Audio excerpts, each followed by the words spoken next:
Les amis, bienvenue, j'espère que vous allez tous très bien, trop content de vous retrouver pour cette nouvelle vidéo. Et pour parler un petit peu du succès de l'équipe de France qui s'impose 2-0 contre l'Irlande au Parc des Princes, ça faisait longtemps qu'on n'avait pas vu les Bleus, bon au parc et je veux dire tout court, ça faisait longtemps qu'on n'a pas eu le plaisir d'analyser un match de l'équipe de France sur la chaîne. On va se retrouver pour discuter de ce qu'on a vu contre l'Irlande. Victoire 2-0 assez nette, tranquille. Tchouaméni en première période, d'une frappe de l'extérieur de la surface, magnifique. On va en reparler. Et Thuram, Marcus Thuram qui est entré autour de la 25e minute avec la blessure d'Olivier Giroud, malheureusement touché à la cheville gauche. Son match, il y a des trucs à dire, positif, négatif. Dans l'ensemble, l'équipe de France est très très proche de l'Euro. Ça c'est quand même le bilan à faire. 15 points après 5 journées. Une campagne de qualification parfaite, 11 buts marqués, 0 encaissés. 5e clean sheet consécutif sur cette campagne. On a 9 longueurs d'avance sur les Pays-Bas, qu'on va jouer dans quelques semaines à Amsterdam, tiens. Et 9 points aussi sur la Grèce, même s'ils ont un match en moins pour la Grèce, 2 matchs en moins pour les Pays-Bas. On a quasiment composté notre billet pour l'Allemagne. Marcus Thuram, comme j'ai dit, on va en rediscuter du plus, du moins. Aurélien Tchouaméni, par contre, on peut dire d'emblée, il a fait une partie extraordinaire, j'ai trouvé. Au-delà de son but, son apport avec, sans ballon, je crois qu'il est l'homme du match qui a touché le plus de ballons, genre 110, mais aussi son activité défensive, il y a genre 4 tacles tentés, 3 réussis, une interception, plein de ballons grattés haut. Il a été vraiment très très bon, j'ai trouvé. Et c'est de très bon augure, ça, pour nos Bleus, qui l'emportent facilement contre l'Irlande. Une Irlande, par contre, qui était genre 54e ou un truc comme ça au classement FIFA. Ça s'est vu, parce qu'ils nous ont pas causé beaucoup de soucis, à part peut-être à la création sur les 20 premières minutes avant l'ouverture du score d'Aurélien Tchouaméni. Où on le voit ici, on était donc disposé en 4-2-3-1 sur la phase de relance, mais vraiment 4-2-3-1 classique, quoi. L'organisation du papier reproduite sur le terrain, avec ici nos deux milieux centraux. Pour le coup, Rabiot et Tchouaméni inversent souvent de position. Là, il est à gauche, là, Rabiot à droite, en faux pied. Tchouaméni souvent à gauche, mine de rien, ce qui a peut-être contribué à faire pencher le jeu un peu à gauche. C'est pas la seule raison. Déjà, l'axe qu'on va voir ici entre les frangins, Lucas pour lancer Théo dans la profondeur, ça marche plutôt pas mal. Bon, il y a aussi ce gars, sa présence dans le demi-espace, ouais, elle fait un petit peu pencher l'équipe de France à gauche.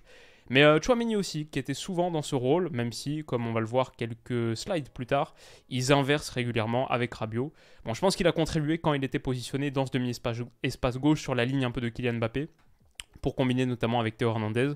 Ce que je veux dire, c'est qu'initialement, voilà, sur le premier quart d'heure, je trouve qu'on a eu quand même un petit peu de mal à créer. On a senti ce 4-2-3 un peu statique pour sortir de sa moitié de terrain ou aller attaquer le dernier tiers. Je pense par exemple au fait qu'avec Koundé positionné ici, avec Théo Hernandez là, on a vraiment des latéraux très très asymétriques. Et du coup, la position de Rabiot là pour compenser un petit peu, ça fait que je trouve qu'il y a quand même un grand morceau de vide entre les deux lignes françaises, entre les joueurs plutôt à vocation défensive et ceux plutôt à vocation offensive. C'était assez difficile parfois de trouver des relais. Peut-être parce qu'Antoine Griezmann en première période était un petit peu plus emprunté par rapport surtout à ce qu'il a montré en seconde. Et lui aussi, pour moi, c'est un de mes hommes du match. Top 3 sans doute, avec notamment sa performance en seconde. Blessure d'Olivier Giroud, touché à la cheville, j'espère que ça va aller. Même pour l'AC Milan qui fait un bon début de saison, pas mon club mais juste une équipe que je trouve intéressante sur ce début de saison, malheureusement touché. Ça a donné du temps de jeu à Marcus Thuram et l'occasion d'analyser un petit peu plus son apport en équipe de France. Premier but de sa carrière en bleu, mais aussi quelques moments intéressants, d'autres un petit peu plus compliqués. Ok, le premier but, on peut l'analyser rapidement. Ce qu'on va dire déjà, c'est que ça part de ce corner joué à deux entre Griezmann et Dembélé, souvent une combinaison privilégiée par l'équipe de France sur corner. Ce que j'aime bien, c'est sur ce centre repoussé, la petite déviation de la tête de Griezmann. Je pense qu'on va l'oublier un petit peu dans le flow de l'action, mais en vrai, elle était magnifique, superbe, hyper bien sentie. Ce qui permet à Dembélé de se procurer une deuxième situation de centre. Ça va encore être repoussé, ça arrive sur Kylian Mbappé, qui va transmettre un petit ballon assez simple, mais là, bon, tout repose dans un geste, celui d'Aurélien Tchouaméni, qui est assez spectaculaire, de cette position-là, excentrée, avec il y a quasiment 10 Irlandais dans leur surface de réparation.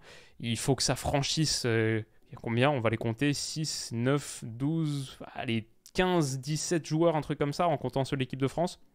Il y a vraiment une marée humaine et sa frappe va aller se loger dans le petit filet.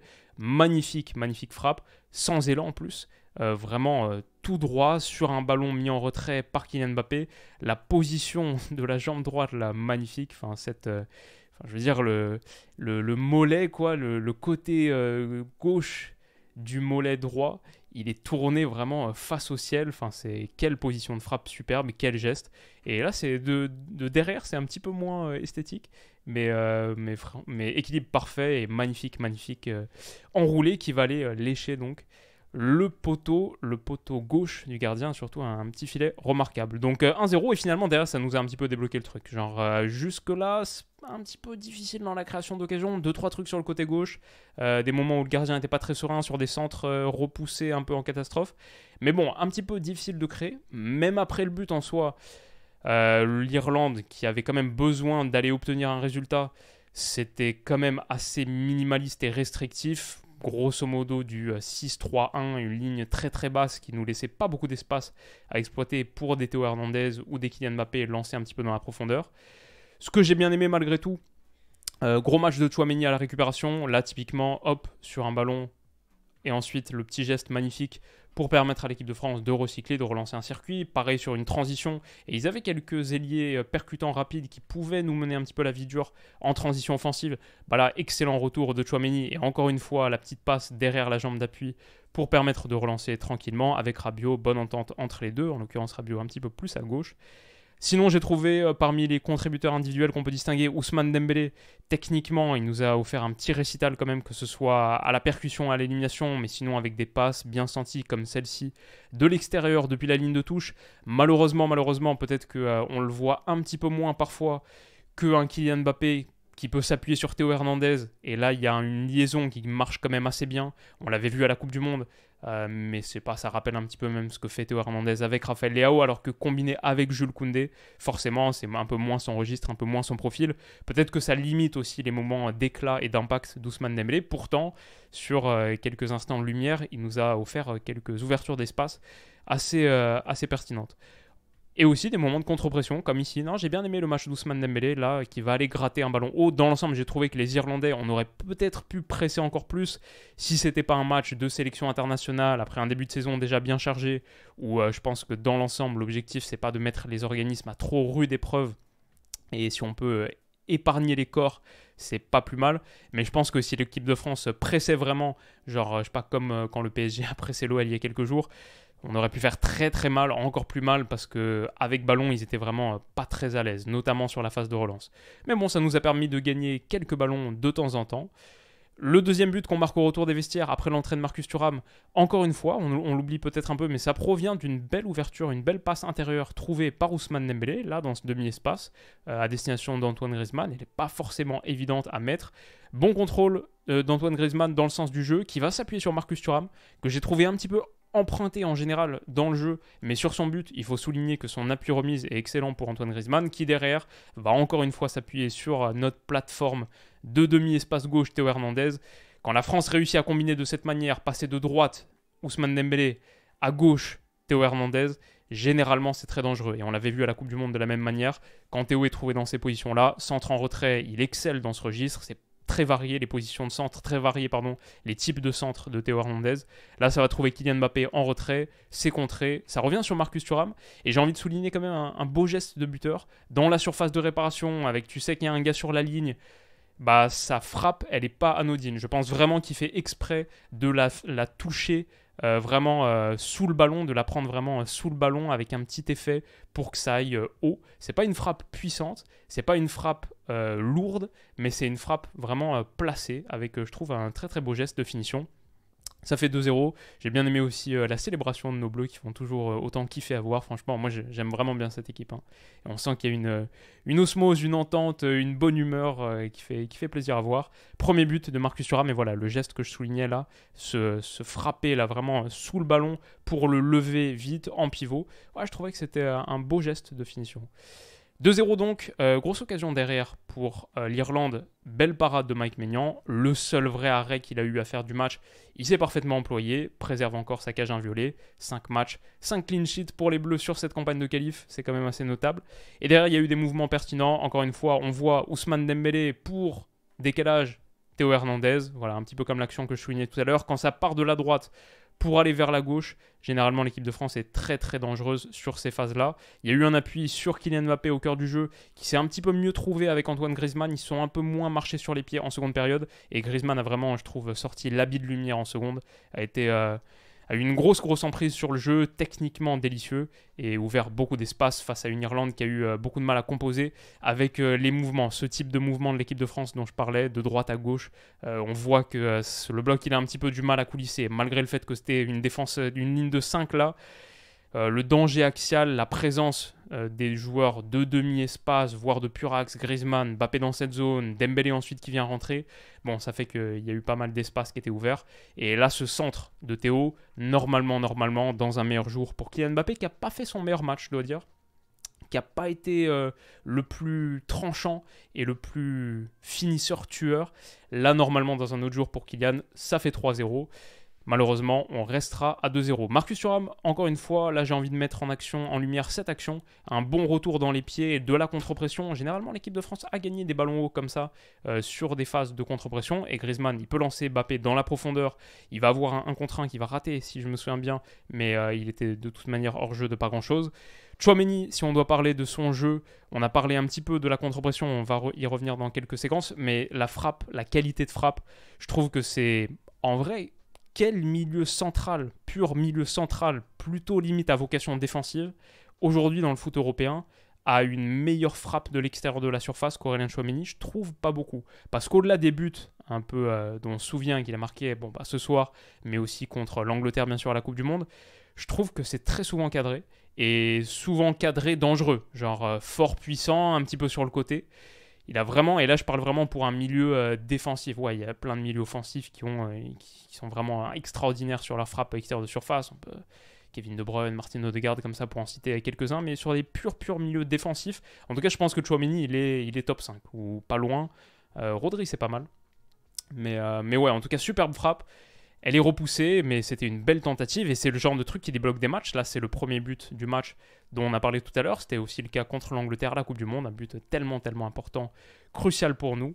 Voilà, Tchouaméni, il a aussi ça dans son arsenal et ça fait à mon avis qu'entre le volume défensif et cet apport-là, il est milieu de l'équipe de France pour un paquet d'années à venir s'il n'y a pas de grosses blessures. Ousmane Dembélé, je trouvais encore une fois, même s'il avait un petit peu moins d'appui, on parlait de Théo Hernandez et Kylian Mbappé, là il n'y a pas de débordement de Jules Koundé par exemple, même s'il avait un peu moins de soutien, je trouve qu'il a fait des différences, genre celle-là, là, quand il passe son double contact sur le 11 irlandais, la réaction, genre le mec est totalement mystifié, et derrière il va envoyer cette frappe pure, lourde, un petit peu comme celle qu'il avait envoyée contre, je pense que c'était contre l'OL au Parc OL il y a quelques jours, un petit peu dans le même registre, qui avait touché le petit filet. Là ça va être le poteau, c'est le poteau qui renvoie. Voilà, l'équipe de France a eu des opportunités d'alourdir le score. Ce que j'aime bien, j'ai envie de souligner sur cette action, un truc qui m'a marqué parce qu'on joue la 80e minute, il y a 2-0, l'Irlande a quasi 0 occasion.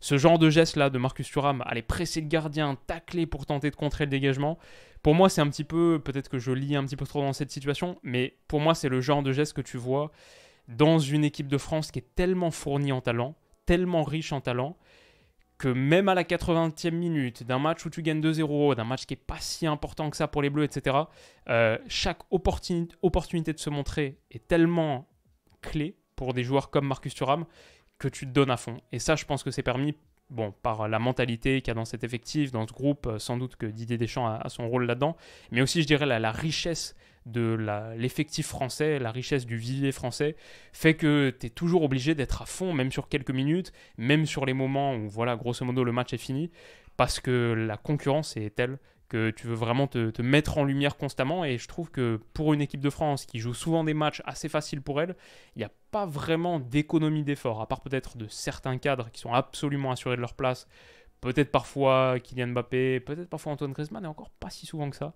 Ouais, je trouve qu'il y a vraiment une débauche d'énergie un peu constante et une envie totale. C'est un truc qui tranche peut-être par rapport à l'équipe de France d'il y a, je sais pas, une dizaine d'années ou quoi. Dans ce groupe-là, et avec notre génération actuelle, on a vraiment des morts de faim constamment.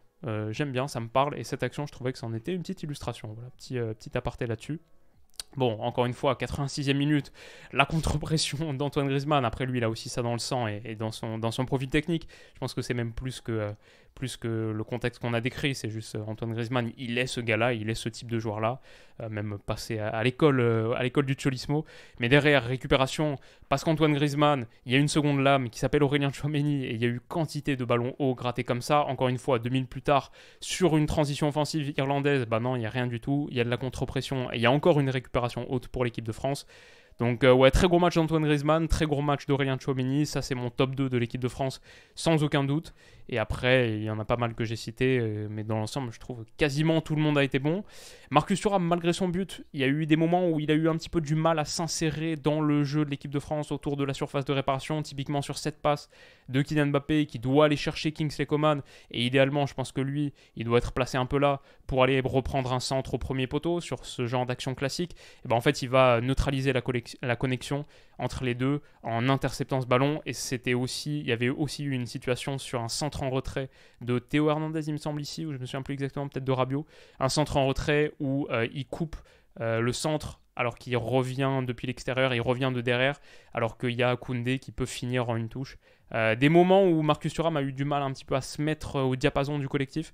Dommage, parce qu'il y avait ce but et il y avait l'opportunité de faire un très bon match. Bon, je trouve que c'était un match un peu plus mitigé. Mais pas la fin du monde, et dans l'ensemble, une victoire facile pour les Bleus, qui l'emportent 2-0. Et j'ai trouvé que quasiment tout le monde a été bon, et pas mal de gars ont été très bons. Donc c'est positif. Maintenant, on va avoir un test beaucoup plus sympa contre l'Allemagne mardi. C'est un autre match qu'on va analyser. Donc rendez-vous pour ça, et rendez-vous demain pour une autre vidéo. Prenez soin de vous les amis, passez une excellente soirée, nuit, journée, si vous regardez ça demain matin. Et on se dit à bientôt. Bisous.